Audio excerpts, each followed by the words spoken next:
Doing everything we can. We need all the help we can get. A plea from this family after Yolanda Louise Brown went missing early Saturday from Hapeville. Her son Joshua Dowdy says his mother hasn't been heard from and no one has seen her car since, a 2020 Chevy Impala. According to her family, this is unlike Brown, who has medical needs.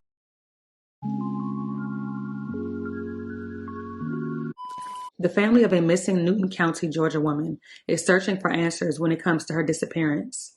53-year-old Yolanda Brown left her Covington home on September 2nd over the Labor Day weekend in a 2020 Chevy Impala with the Georgia license plate CUQ 6437. She has not been seen or heard from since. Her family officially reported her missing to the Hapeville Police Department on September 3rd. The Hapeville family is pleading for help this morning as they are desperately searching for their missing loved one. She's 53-year-old Yolanda Brown. Surveillance video shows the last image of Yolanda leaving the Irish Bread Pub in Hapeville, Georgia, in the early hours of Saturday morning. She is seen talking with a male counterpart for 2 hours inside of her vehicle. The man then exits her vehicle, gets into his SUV, and follows Yolanda out of the parking lot. Her son says after going through her phone records, they were able to contact the man in the SUV. The man, who has since been identified as Justin Collins, told Yolanda's son he was allegedly following her back to her Covington home, which is 40 minutes from the bar, but lost sight of her while traveling. Police said through witness statements and surveillance video, they were able to determine that Yolanda left Hapeville on her own accord. Her son says her phone is going straight to voicemail, but it pinged in the Covington area in Newton County. While it has not been confirmed if Yolanda's phone pinged in the area, Hapeville police said they found facts that placed her in her home county of Newton County. Needless to say, her sons or family do not believe Justin Collins' account of the events that occurred that night and are now pleading with the public along with law enforcement to assist in bringing Yolanda back home safe. Family members also are concerned about her health because she suffers from lupus and PTSD. As sweet as Yolanda is, her sister says she fears that her habit of easily making friends may sadly be what has led to her being missing. There's a suspect, I believe, that somebody who followed her home. An exclusive surveillance video I got my hands on. It shows the moments 53-year-old Yolanda Brown left this bar near Virginia Avenue in Hapeville. She driving the 2020 Impala, and we ain't seen the car. We can't find the car. Tuesday afternoon, her family held a news conference. My sister is not just my sister. She's a mother. She's a grandmother. Brown's family says the video shows Brown leaving a bar with a friend and an associate. She chats with a male counterpart dressed in blue for at least 2 hours before the man is seen following her out of the parking lot around 4 a.m. She always wants to be someone's friend. And I am 100% convinced that her friend making is what led to her being missing right now. Her sons say after going through her phone records, they were able to contact the man in the SUV. He allegedly told Brown's son he was following Brown back to her Covington home, but lost sight of her while traveling. He said he lost her on the expressway. Now, I don't really believe none of that. But we know that her phone has been pinging off of some towers out in Covington and Newton County. Brown's family says she wouldn't voluntarily disappear. It's never like my mama to cut her phone off. She got medicine she takes every day. She got lupus. Hapeville police returned to the bar Tuesday afternoon to review that surveillance video. We don't want her to be like all the hundreds of other missing people in the country who never see their families again. She texts everybody right here behind us every morning, "Good morning, I love you." The family, along with attorneys from Davis Bozeman Law, want answers and more help from police. We're obviously very concerned. Across the country, there's a growing number of African-American women and young girls who go missing. And there are times that they go missing and no one seems to bother to really look for them intensely. Hapeville police say Brown left the city on her own and that no criminal activity against her occurred in the city. Investigators did enter her car into the system.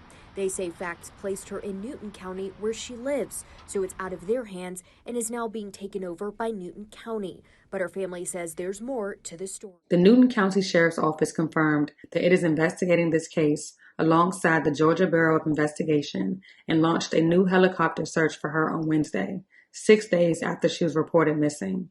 They lifted off from Covington Municipal Airport Wednesday and searched I-20 at Almond Road on foot Thursday for evidence relating to her disappearance. We are following breaking news tonight in Newton County, where the Public Safety Department is now saying, in regards to a missing persons case, a person's body has been found. On Monday afternoon around 2 p.m., police announced they found a crashed vehicle on the side of I-20 near exit 92 in Newton County. A driver who was deceased was also found inside of the vehicle. Police say the car they found matches the description of Yolanda Brown's black Chevy Impala and was located not too far from her residence. They have not confirmed if the person found deceased in the vehicle was Yolanda or if the vehicle belonged to her. In a previous news statement, Yolanda's son stated that Justin Collins, who followed his mother home after leaving the pub parking lot, stated he lost sight of her on the expressway. The car and the contents found at the scene are now headed to the GBI crime lab in Atlanta for processing. Yolanda's family was immediately informed and headed to the sheriff's office to meet with investigators.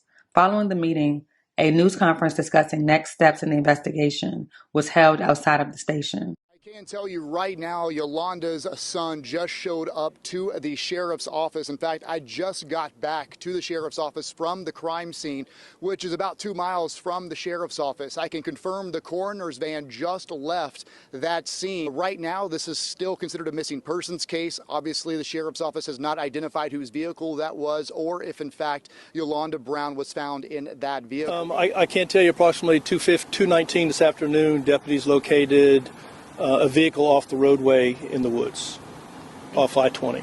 And how is that connected to the case of Yolanda? I can't tell you. The vehicle has some similarities to Yolanda's vehicle, so we're currently in the investigative stages now to see if that is the same vehicle or not. How did you find the vehicle? Deputies located it with a ping from a cell, not from the cell phone, but some certain towers. We started along with GBI and the Newton County DA's office and our crime investigations department. We started pinging with cell towers, and we started a couple days ago working eastbound, and then we were working westbound, and we located the vehicle today. Now, while we were out there, we saw the coroner's office leaving as well. Was that just there as a precaution, or?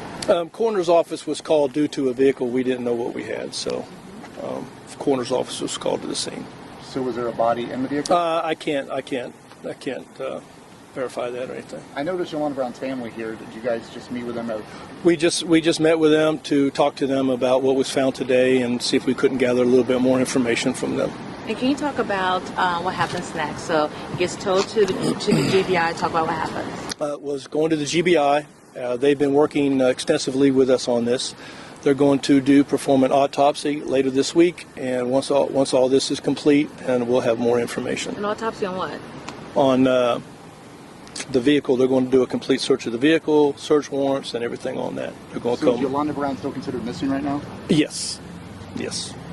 As far as the crash, did you guys see where it ran off the road? Any idea what happened there near the night? Well, Georgia State Patrol did show up, and the skirt team showed up, so you can probably get that information from Georgia State Patrol. So they're working with you guys? Yes, Georgia State Patrol with the skirt team is working with us. So I just want to clarify, an autopsy of the car or a body found? Well, they're not doing an autopsy of the car. They're doing a complete, medical examiner's office is one of the top in around, so they're doing a complete, thorough investigation of the car completely. Was there anything else found in the car? Cell phone, purse? I can't comment on purse, cell phone, or anything else located in the vehicle. We just did locate the vehicle. But you guys are still actively investigating? It is an active, ongoing investigation. And like I say, once we get more information here in a couple of days or so, we'll hold another news conference and we'll give out what we have. But right now, it is definitely ongoing. Is there any indication of how long the car had been there? No indication. I couldn't tell you that. I'm pretty sure that GBI's office will be able to determine that. And is this close to where Ms. Brown lives? Or? Not really. Now, this is so close to you guys. The sheriff's office, you're only about 1.5 miles from here. Have you guys been searching that area before, or did you just? Oh yes, we started searching the eastbound sides of I-20 last week, and we're methodically just working down the interstate and then coming back westbound. Okay. Thank you. The Newton County Sheriff's Office declined to comment on if there's any foul play suspected or any persons of interest. The investigation is still ongoing.